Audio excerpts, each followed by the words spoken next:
Welcome back to the KDPG Sunday Edition. We're talking about the creation of a special FBI task force in Pittsburgh to fight an increase in violent crime. In southwestern PA, task force members will come from the Allegheny County Sheriff's Department, Beaver County Law Enforcement, and Shaler Township Police. Joining us now is Shaler Lieutenant Sean Frank, a veteran of 26 years with the Shaler Police and a graduate of the FBI National Academy. His duties include training officers in the use of Narcan.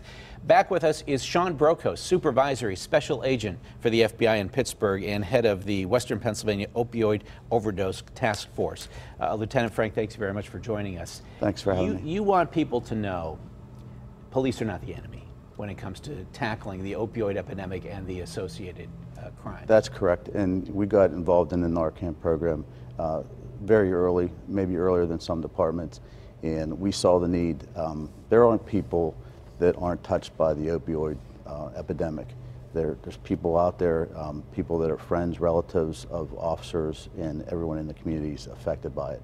And we just really want to be out there to make arrests when we need to, but if we need to save a life, we're there for that as well.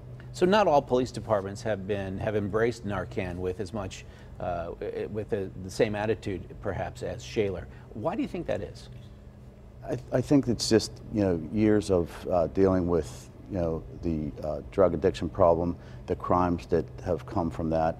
As you spoke, we have the Violent Crimes Task Force that's starting up, and a reason for that is to try to eliminate as much of the drug that we can. If we eliminate the drug, we could probably reduce the crime, and that's what the task force is all about. Some police officers, though, have had an objection to carrying it. They're saying, well, that's a paramedic duty, and don't the paramedics get there first? And, we're police officers, we don't need this distraction. There has been some of this pushback, although I don't know how much there is anymore. Maybe that was just in the discussion leading to the fact where we now have most law enforcement officers carrying Narcan. I mean, every department is different. Some departments don't really go on EMS calls because they're tied up with so many crime-driven calls. In Shaler, we have our level of crime, but it's not as constant as, say, a city of Pittsburgh or a larger municipality like that. So we do go on ambulance calls. There are some departments that just, because of manpower, can't go on every ambulance call. Agent Brokos, does the FBI have a position on how local law enforcement should be equipped when it comes to handling overdose cases? How local law enforcement should be equipped? Should you support Narcan in every police car? I don't know that the FBI has a position on that. We are looking to arm our agents with Narcan as well, which is relatively new. A year ago, this was not happening, but now FBI headquarters is working to get those agents who are dealing with street-level drugs, drug distribution, responding to overdoses, like our task force, making sure that they are armed with Narcan. I have a dear friend who works in the recovery community here in Pittsburgh, and she's made some references to some of the dark humor that emerges. She said her friends who are paramedics say, oh, honey, if you're going to overdose, do it before 3 because we're going to run out of Narcan by then. And you need to bring out that human side. But what you were saying earlier, Lieutenant Frank, is that you must be dealing with some really wrenching situations. Every time you have to give Narcan to somebody, you're in very intimate, and it must be really hard. And back to Ken's point as well, why are the police giving Narcan? As our investigators have been interviewing addicts that they've been in contact with, whether it's through investigation or arrest, a large percentage of those people have started out with a medical problem, whether it's an injury, something like that, that has led them to an opioid medication, and then they can't afford the medication after a period of time, and it leads to the illegal drug use. Mm-hmm. And so there is a human side to this, and that's really why we're in that. There must be cases where officers come across people they know from the community. Maybe you're in a small town. Is that, if I can ask, has that happened to you? It happens quite often, and we have, the repeat calls to the same person, to the same house. And sometimes that does wear on the officers, but we have to just keep in mind that we're not there to judge anybody. We're there to do our job, and our job is to, as cliche as it might sound, to protect and serve.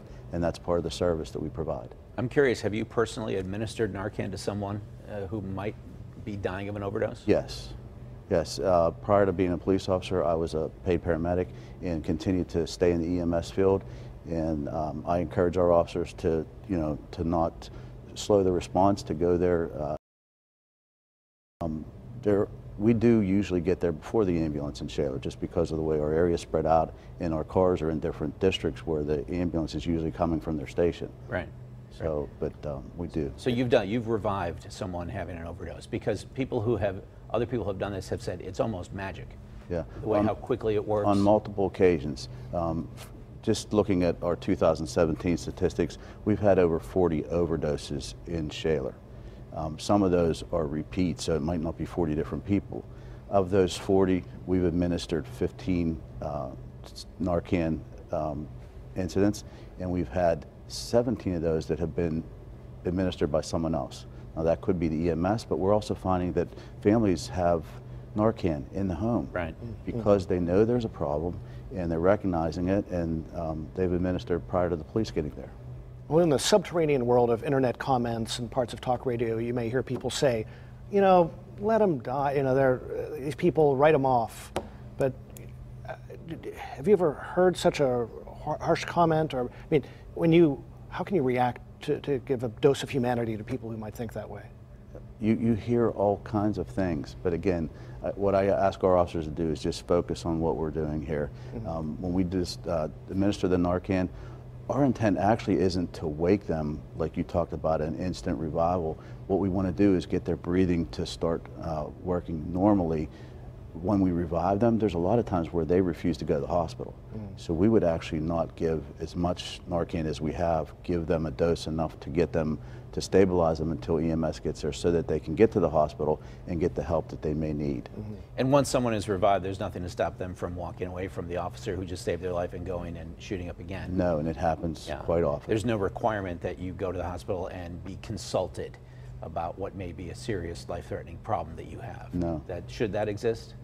Well, I mean, I'm not here to say, you know, that information is up to the legislature. Yeah. What I'd like to see, that there would be something after a repeated, you know, dose, or you get called back to the same house within a certain period of time, that that they'd have that. But then that has to go hand in hand with some recovery options that you spoke about. Someone that's in that recovery field. You need somebody to take care of them long term. Agent Brokos, what are we seeing now in terms of the worst of the problem? Is it mostly patients who started out with a legitimate medical problem and they started with a prescription, and then, as Lieutenant Frank described, they moved to street drugs, or are people starting more and more with the heroin and fentanyl on the street? I think we're certainly seeing a combination. I think what we're seeing certainly is a change at the age of onset, though. We were additionally looking at the age range between 25 and 30 as being at jeopardy for fatal overdoses. We're starting to see that age become lower and lower, and that's extremely concerning. So whether it is an innocent foray into addiction through pain pills, or experimentation in high school with heroin or fentanyl, there's certainly a combination, but I think it's that age of onset now that we're really starting to focus on. What's the distribution network as you understand it? Where does the heroin and fentanyl that's available in this area come from? It comes from several different locations. It's certainly not sourced here in Pittsburgh. We see drugs coming in from the Northeast, let's say Newark, New York. We see drugs coming in from Chicago, Detroit, Ohio. So where we're centered geographically, so that we can get it from all these different distribution networks. So we see it from many different locations. And I'm just curious, how many years have you been working in this area with the FBI and narcotics? I've been in this area for 4 years. Prior to that, I worked in the Newark Field Division. Okay, also in the same area? The same area, drugs. Yes. And Lieutenant Frank, 26 years with the Shaler Police, so this has been a part of your entire career. Have you ever seen a drug bust that has made a difference? And what I'm saying is, every now and then you'll have a prosecutor or a police chief announce, oh, we made a significant dent in the local drug trade. Yes, I mean, we have. I mean, recently, I'm always skeptical of that, because the problem doesn't go away.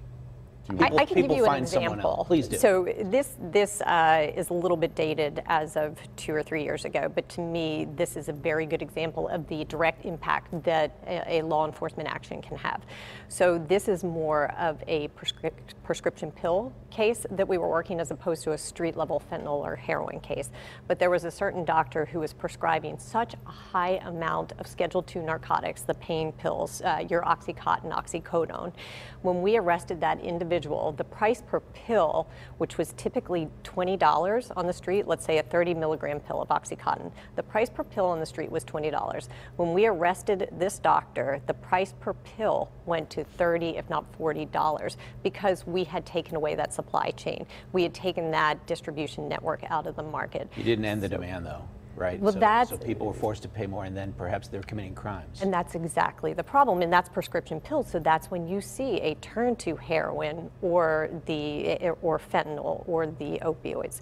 So we focus a lot on the prescription pill distribution because there is that network which will then lead you to the cheaper and easier to get street level drugs. Yeah, well, but it does not take away the demand. You're absolutely right. I wish both of you luck in the new year. Thank you. We'll take a break, back with some final thoughts in just a moment.